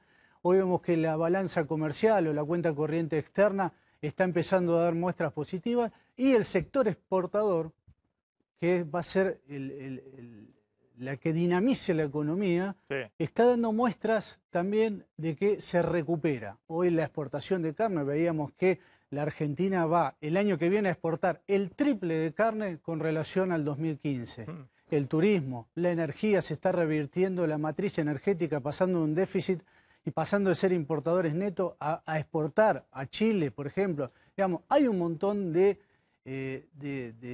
cosas que están siendo percibidas por la gente, que le renueva el crédito al presidente, que le habla con la verdad. Le dice, estamos pasando por momentos difíciles, van a seguir habiendo momentos difíciles, pero empezamos a transitar un camino de estabilidad y seguramente el año que viene eso la gente lo va a valorar. Bueno, a ver, en un ratito me vas a contar, Zlotnik, la caída de las ventas de electrodomésticos. No, es un derrumbe muy impactante. Titulámelo. ¿Y qué otro tema? Y el tema de, bueno, hablábamos recién de inflación, aumentos de precios de alimentos. Una parte ya están... los que vienen, no los que pasaron, sino los que vienen. Y en enero viene otra tanda. Perfecto. Hay reunión hoy del PJ no peronista. Exactamente, esto será a las 6 de la tarde justamente en Callao, en la Casa de Córdoba. Atención justamente con este tema, porque va a haber algunas ausencias y otras presencias también. Estamos esperando a ver qué pasa en el Senado, si habla el senador Marino, que fue acusado de acoso sexual por una empleada del Congreso. Así es, Maxi. Bueno, titular respecto a lo que decía Javier, es que sumarían a un radical, atención, pues está prácticamente convencido Gerardo Zamora para sumarse a Alternativa Federal. Bueno, a ver, contame, Mirta, ¿quién cobra el fallo de la Corte Suprema sobre los jubilados? En realidad hay que aclarar que es un fallo individual, como todos los fallos, que deja sentado jurisprudencia y es para Blanco Lucio, un jubilado de 73 años. Los fallos son personales, o sea, acá la disputa era, que es lo que se estaba esperando de este fallo, es porque recordemos la ley de reparación histórica cuando se utilizaron 3 fallos judiciales para calcular este reajuste que se le hacía a los jubilados, que como dijimos, era un reajuste administrativo, no era una reparación histórica tan amplia que alcanzaba a algunos jubilados, no es que los perjudicaba al resto, sino que alcanzaba a algunos jubilados de los 6.800.000. El tema es que aplicaron Sánchez y aplicaron Badaro y respetaron los índices de actualización para calcular ese reajuste. Pero a la hora de aplicar el IF, que era el otro fallo para los jubilados de la nueva ley, porque el IF, ¿qué es? Un jubilado que dijo, miren, yo me jubilé después de la ley, que salimos de la ley de convertibilidad, a mí me tomaron los 10 últimos años el valor 1 a 1, y la verdad que no es así, me tienen que aplicar un índice de actualización, y ese fallo del IF salió con el ISBIC. ¿Qué hizo el gobierno en la ley de reparación histórica? Me hago cargo, la aprobé, ya sé que van a salir toda la gente de Unidad Ciudadana, porque ya lo están haciendo, que el Frente Renovador aprobó, acompañó, porque no perjudicó a los jubilados, perjudicó en parte a aquellos jubilados que se jubilaron dentro de la nueva ley, que les tocaba recalcular su haber jubilatorio de acuerdo al fallo del IF, que tenía un índice, el de los sueldos básicos de la industria y la construcción, que representaba un 435%. ¿Qué dijo el gobierno? No, vamos a aplicar el IF, pero le vamos a cambiar el índice. Le cambiaban el índice a un fallo judicial y le aplicaron el RIPTE, que es de trabajadores estables, que significa el 178%. Yo ese artículo lo pueden ver, el artículo 5 lo voté negativamente porque como previsionalista no lo podía avalar. Eso es lo que se dirimía en la justicia. Eso es lo que el gobierno decía. Apelo todos los juicios porque quiero que la Corte confirme que el cambio que yo hice en la reparación histórica es el real. Y la justicia, ¿qué le dijo? No, una resolución de ANSES no puede cambiar el índice de un fallo judicial. Ahora, Mirta, para que quede claro, ¿hubo cuántos que aceptaron la reparación histórica? 1.300.000 serían los que... 1.300.000 que aceptaron la reparación histórica. Cobraron, contra 6.800.000 que son jubilados. Van a seguir cobrando esa jubilación, está cerrado. Exactamente. Ese capítulo está cerrado. Acá hay que decir... Pero por eso, vamos a aclararlo. Eso ya están. Los que aceptaron la reparación el recálculo que estamos hablando de... son jubilados que se jubilaban entre el 2002 y el 2008 y que les habían liquidado mal el cálculo inicial del haber. Exactamente. Bueno, la reparación histórica, todos esos jubilados ya está, siguen cobrando como cobran actualmente y ahí se hizo el cálculo por el RIPTE. Pero aceptaron voluntariamente y cerraron los juicios. Aceptaron voluntariamente porque la gran mayoría no tenía juicio. Claro. El que tenía juicio siguió el juicio. Exactamente. Ese es el tema. Se les trasladó un beneficio a muchos que si no iban a cobrar nada adicional porque entre no cobrar nada y cobrar algo. La reparación histórica. Era injusto. Acá hay 150.000 que siguieron los juicios y estos sí van a tener una mejora importante porque se le va a calcular con el ISBIC, con este nuevo índice. Exactamente, la Corte que dijo, en el mientras tanto que el Congreso dicte un índice favorable para determinar el haber inicial, con la seriedad y la premura que se necesita, nosotros vamos a tener el criterio. Por eso es que aquellos que no aceptaron la reparación histórica porque estaban con juicio, lo siguieron. Hay 11.000 en la Corte y más de 150.000 en las distintas instancias, Juzgado Federal y Cámara. Pero el resto de los jubilados no les cambia la vida, no es de aplicación masiva. A partir del 2017 a la fecha no hay muchos juicios que se inicien y cada caso es en particular. Bueno, ahora después te voy a preguntar otros 2 fallos que tiene pendiente la Corte que esos sí van involucra a todos los jubilados. Sí, eso sí y que podrían darse en el año electoral, en el 2019. Atención, porque hay 2 fallos de la Corte que pueden efectivamente beneficiar a todos los jubilados. Y que eso ¿Quiere decir algo, Alan? Sí, con relación a lo que sucedió ayer en la Corte, primero decir que nosotros aceptamos todos los fallos. Es que no lo pueden desconocer. No, bueno, pero antes echaban Sí, pero no agarran el micrófono y salen a hablar cualquier cosa de la Corte. Sí. Le hacían scratch, echaban procuradores. Eso sí, pero hay que aceptarlo. Pero se trata de un problema que sucedió entre el 2003 y 2008, que fue la falta de actualización a pesar de un proceso inflacionario muy fuerte. Después del 2008, todo el gasto social tiene una indexación, pero esa brecha de tiempo es lo que originó estos reclamos, ¿sí? Nosotros creíamos que ese índice que adoptó la ANSES, que es más generalizado, era un equilibrio de toda la economía y no solamente industria y comercio.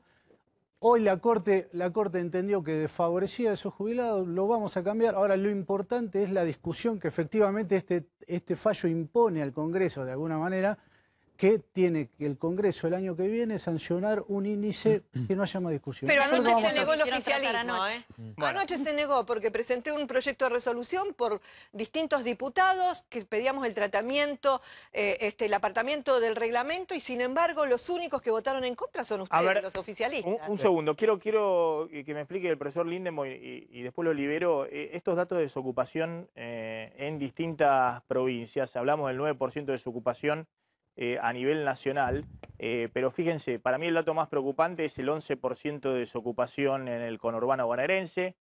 Bueno, Mar del Plata está con 11,8% de desempleo, Santa Rosa La Pampa 13% de desempleo, Ciudad de Buenos Aires 8,4%, que es bastante elevado, muy cerca del nivel general, Gran Rosario, que ha sido siempre una localidad preocupante, digamos, en términos de desocupación y situación social, está un poquito por debajo, 7,9%, y Gran San Juan tiene 2% de desocupación, el nivel más bajo en todo el país. ¿Qué se puede decir de esto, profesor? ¿Hay preocupación acá?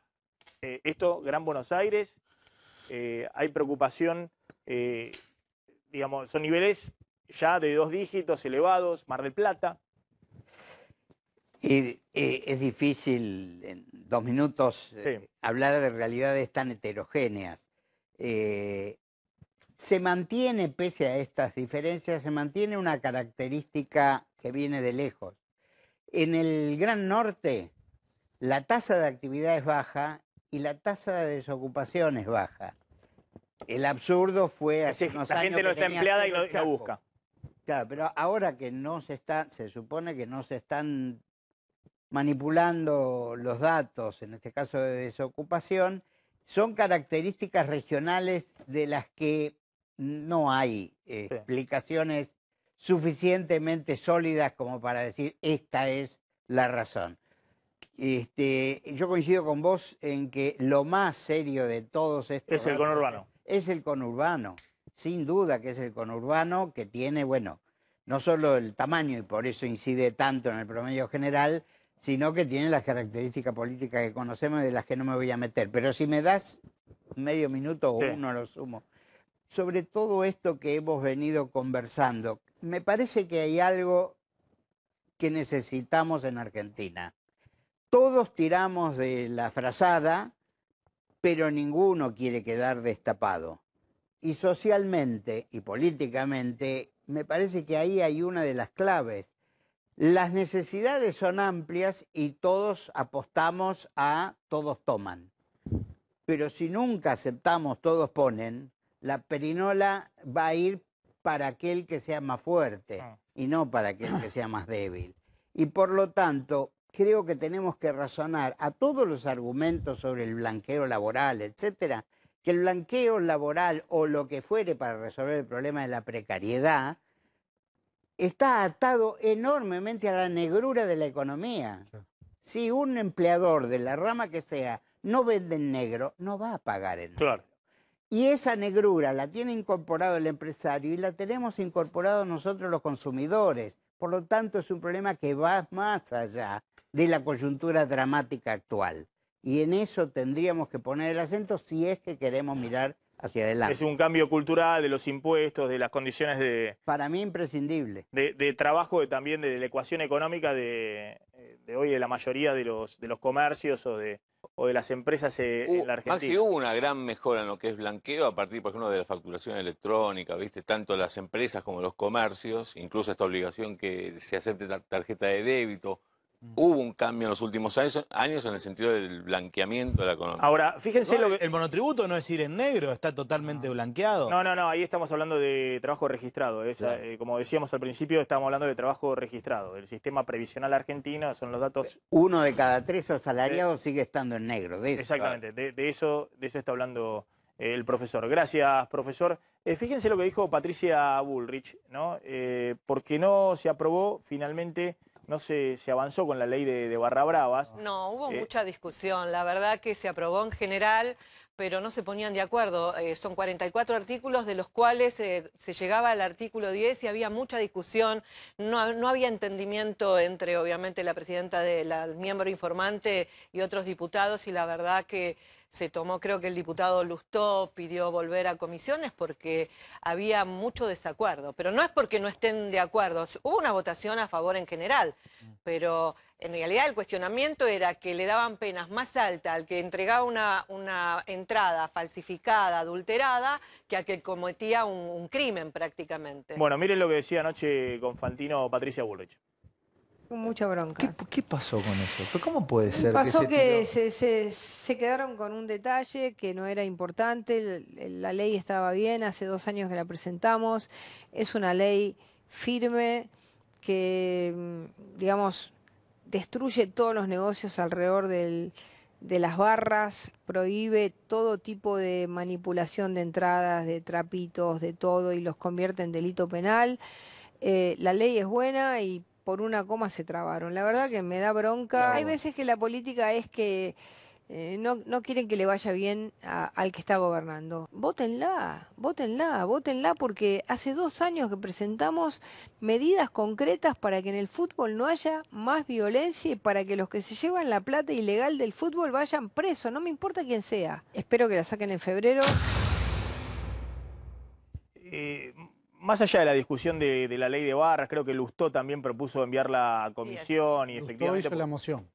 Sí. Lustó hizo la moción. Claro, porque había penas que no se condecían con el resto del Código Penal. ¿Sabés qué pasó? Sí. Este proyecto aparece en el Congreso lamentablemente muy mal redactado, con muchas incongruencias, evidentemente presentado a las apuradas para generar un título y tapar el mamarracho que fue el sistema operativo de seguridad que no pudieron montar. El proyecto es una reproducción del que hace 2 años está. No por 2 nada, años tuvieron no por nada ustedes. en comisión. Nosotros somos minoría. No por nada en Nosotros nunca tampoco Nosotros fuimos no somos mayoría, cada vez más minoría. Así que no. No por nada Pero digo, sufrió toda la muchísimas oposición junta es la que modificaciones lo traba. dentro de la comisión, con muchísima buena voluntad de la oposición para poder llevar adelante. Había acuerdo, por algo lo votamos en general. El tema es que no hubo, me parece a mí, cierta cintura política de poder aceptar modificaciones en las cuales estábamos tratando de colaborar. Modificaciones Se de trabó redacción. en un artículo, para dar nada más que el ejemplo, un artículo en el que se estaba penando la tenencia de entradas truchas y no se definía la posibilidad de que una persona que hubiera sido violada a su buena fe no fuera presa por eso. Era ni más ni menos que eso, lamentablemente. Pero además no hablaba de qué cantidad, si era 1, 2, Falta una 10... definición. Claro, eso era bravo, ¿no? Porque se le de- ponía de 1 a 3 años Claro.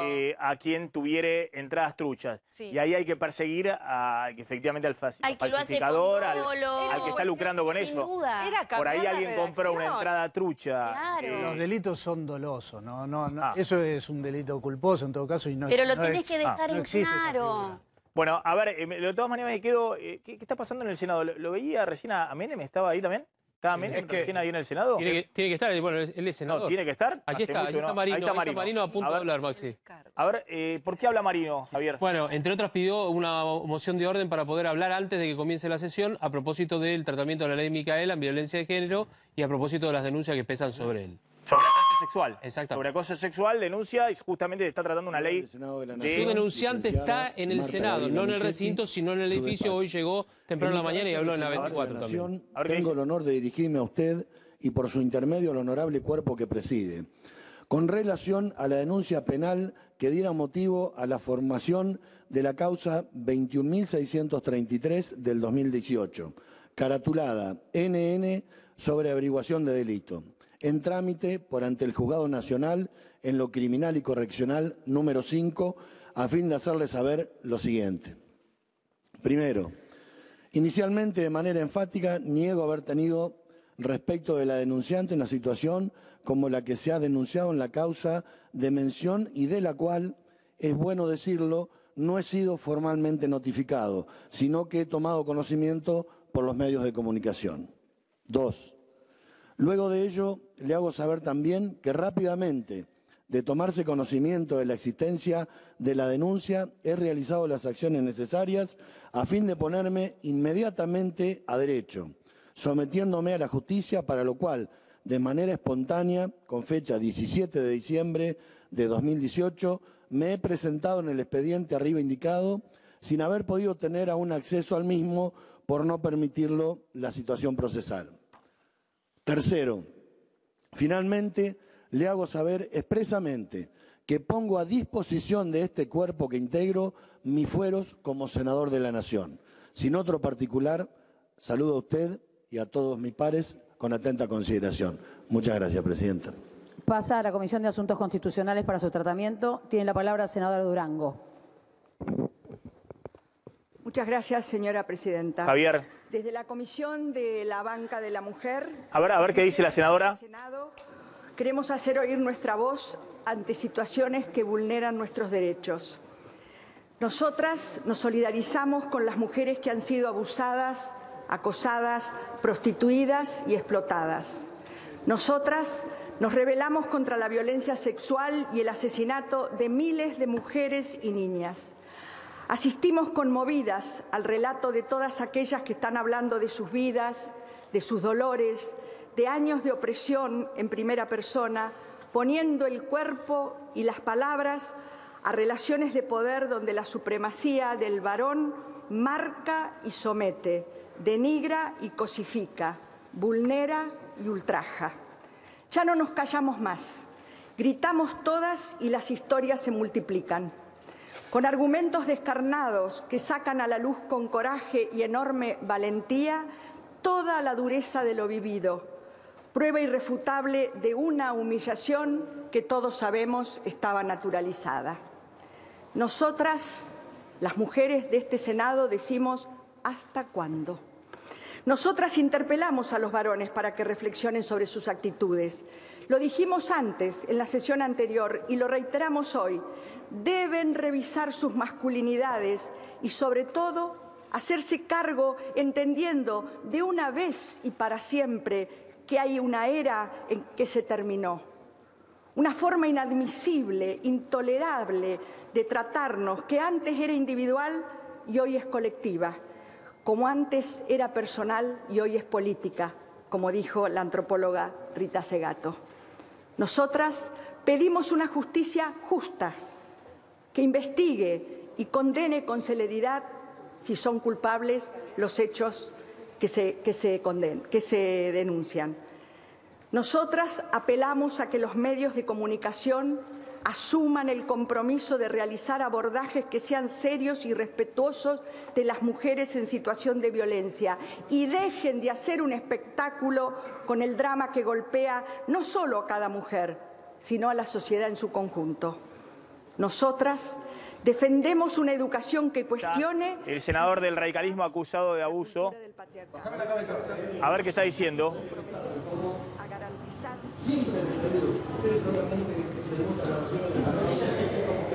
Respetando la división de poderes.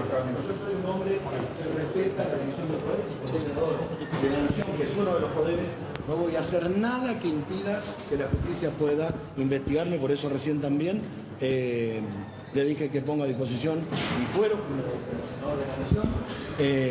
Y también quiero decirles que, bueno, a partir de ahora, el doctor Claudio Calabresi no solo es mi abogado, sino que además también es mi vocero. Así que les agradezco a todos, les pido disculpas, pero lo dejo. ¿Se comunicó con la denunciante? Senador, ¿se comunicó con la denunciante? Bueno, a ver, Javier, expliquemos un poco lo que está sucediendo. Es un senador importante del radicalismo, de Cambiemos. De La Pampa. Denunciado por... Abuso sexual agravado. Este es, por lo menos es la denuncia que consta justamente... En sede judicial. Exactamente. La señora Gebel, que inclusive hoy habló también a varios medios, aquí en A24 también habló en la puerta del Senado cuando ella iba a ingresar a su trabajo, desempeña tareas, y dijo que era una denuncia grave, que ella podía ratificarlo tranquilamente. A ver, esperá que está hablando el abogado ahora de Marino.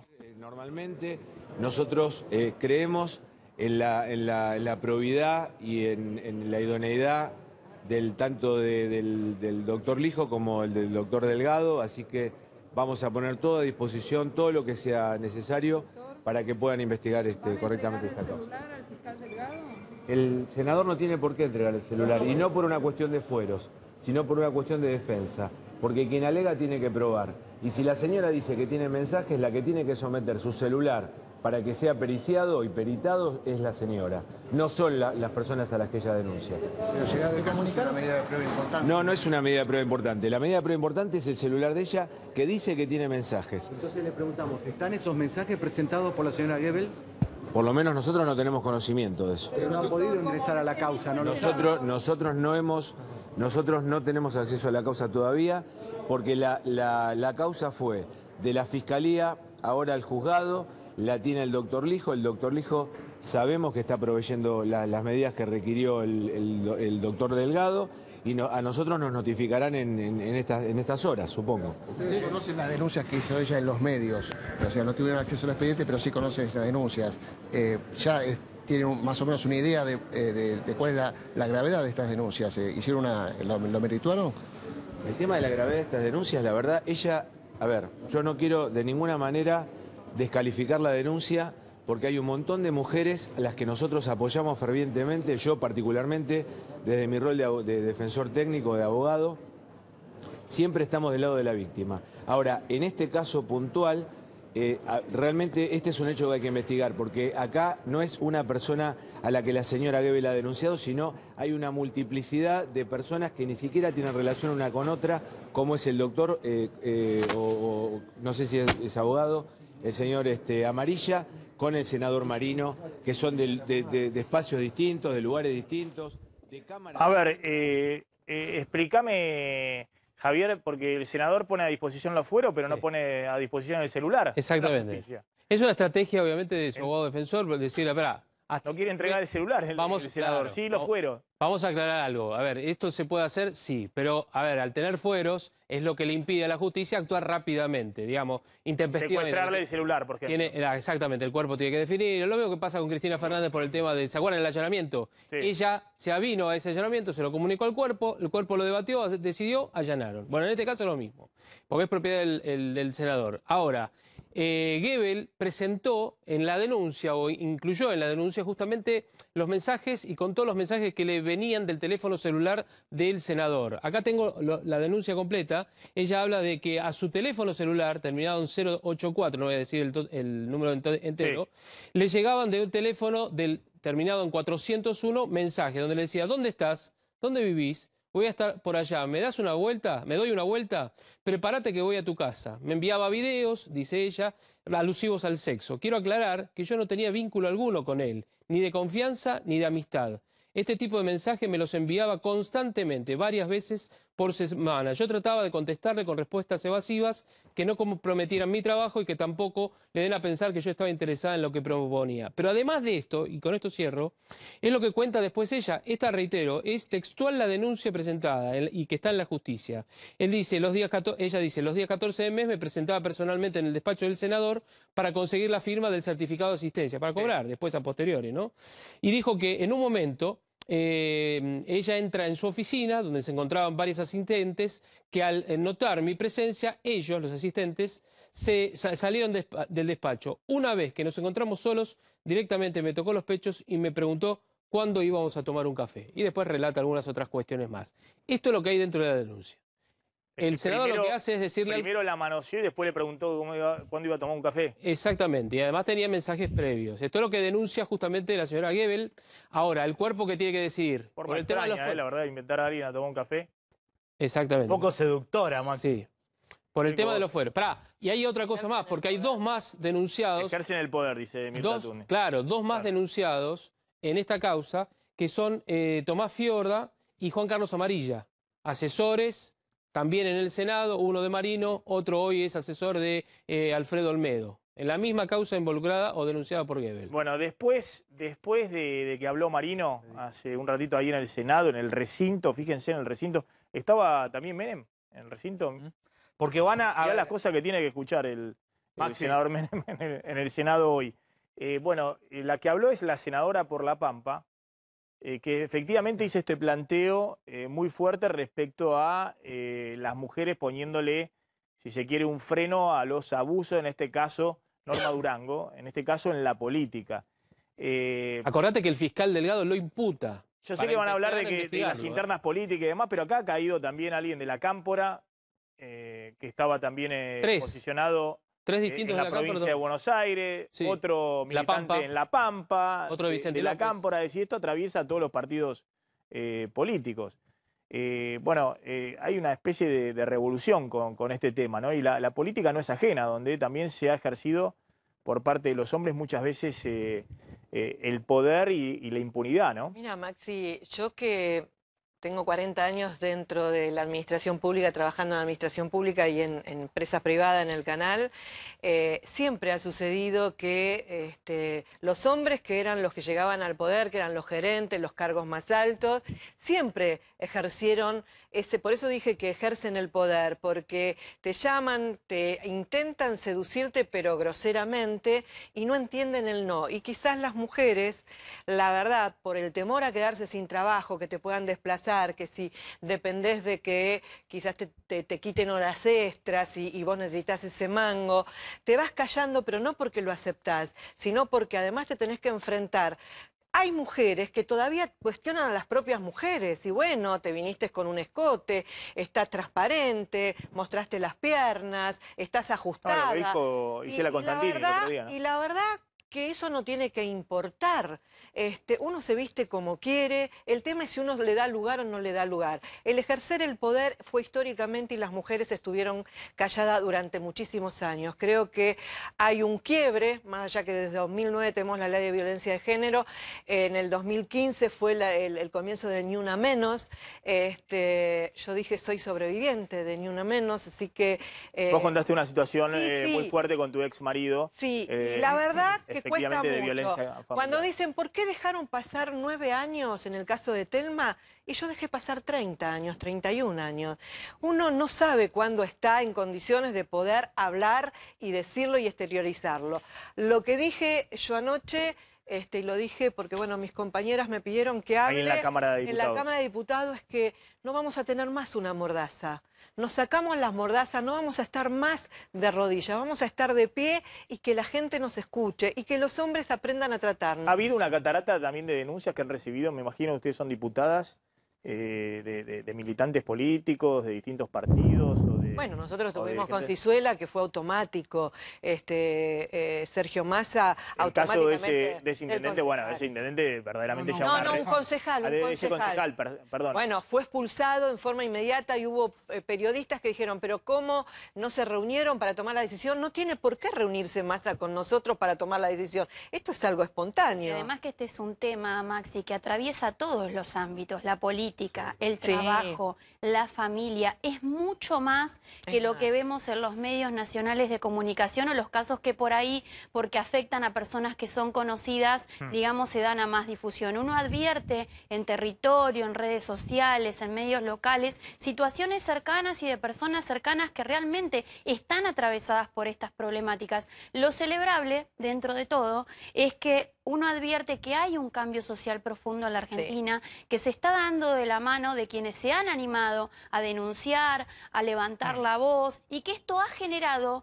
ni más ni menos que una condena social hacia estos temas, y que es algo sobre lo cual advierto, y ojalá así sea, de lo cual no se vuelve más. Y esto es parte de la evolución que tiene que acontecer. Que me parece que las instituciones políticas, porque ahora está llegando a la política esto, debemos adaptarnos y tener procedimientos expeditivos para resolver estos casos. Sí, por eso digamos, lo Micaela. hoy en el derecho laboral vos tenés lo que se llama el indubio pro operario.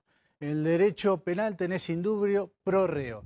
Y hoy la justicia tiene una tendencia muy clara, indubio pro mujer. Es decir, solamente el 4% de las denuncias que realizan por acoso sexual o violencia de género son falsas. Es decir, 4%. Es decir, que la inmensa mayoría parte de un hecho cierto. Por lo tanto, los que tenemos responsabilidades políticas tenemos que adaptar los procedimientos políticos de la manera más expeditiva posible, sin violar el derecho de defensa ni el debido proceso. Les agradezco. Sí. No solamente que hablaban de un asesor o gente llegada, Alfredo Olmedo. Fíjense ustedes que llamativamente anoche en la ley Micaela, el único que votó en contra fue él. Sí.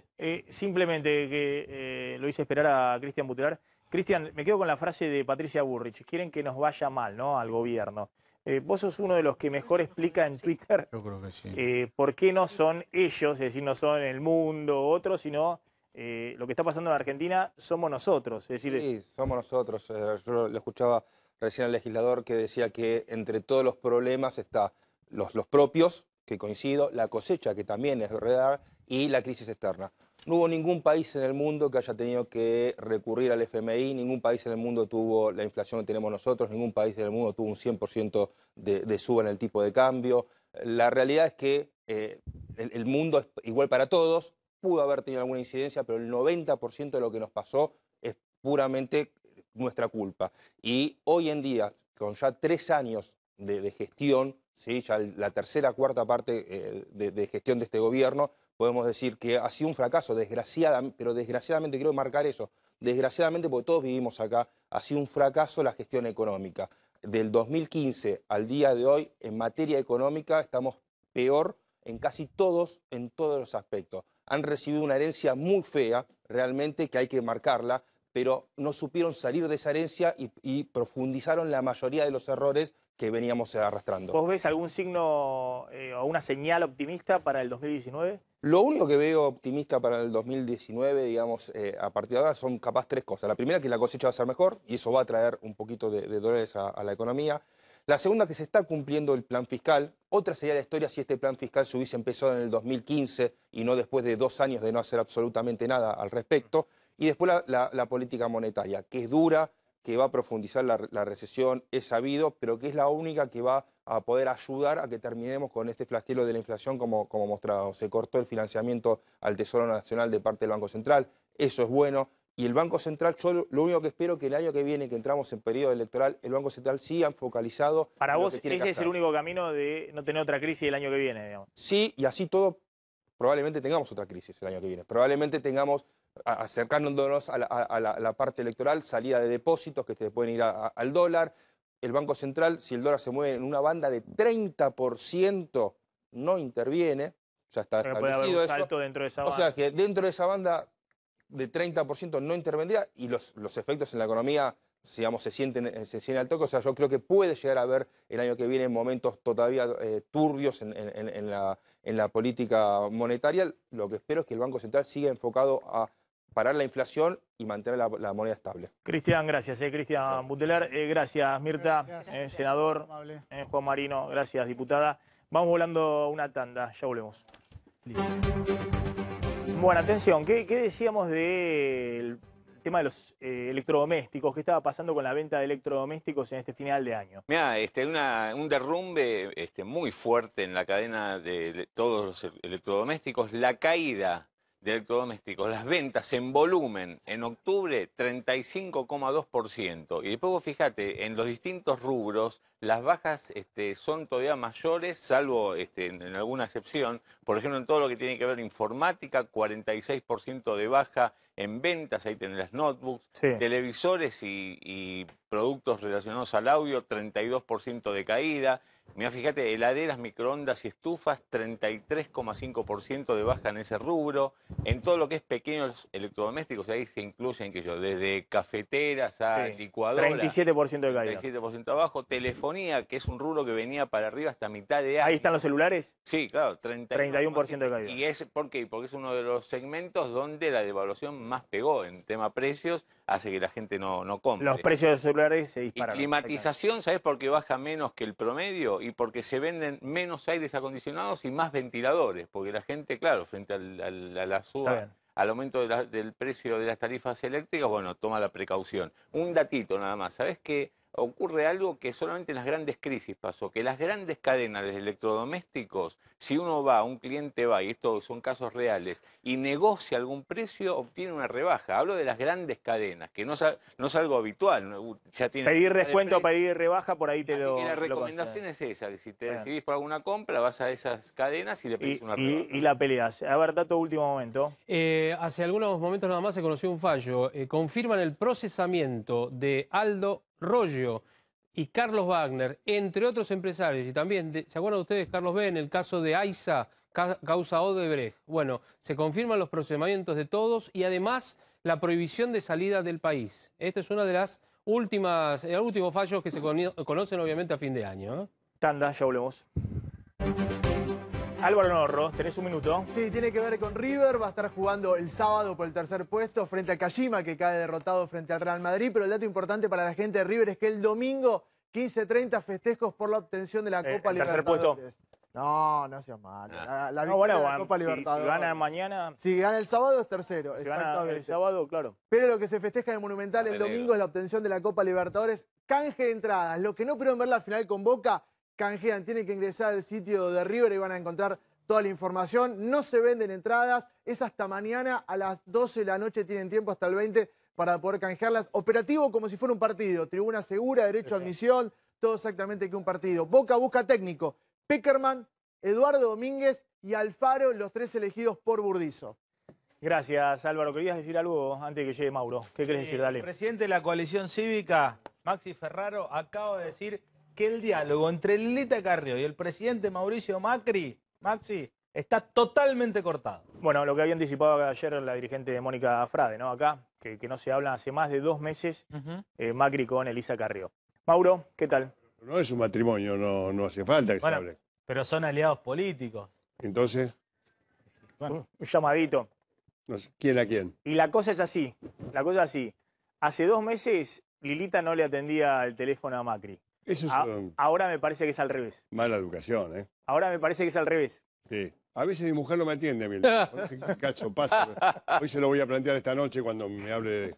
Bueno. Llamá a Lilita. Creo que están produciendo la detención de Lía en cualquier momento, ¿eh? Lo dimos en la semana. Ahora me llega el rumor de que lo están decidiendo en este momento. ¿La causa de la comisaría? Sí, la toma de la comisaría. Y se venía que la justicia iba a avalar eso. Así que en cualquier momento tenemos un día bravo como todos estos. Bueno. Gracias, Mauro. Al contrario, chao.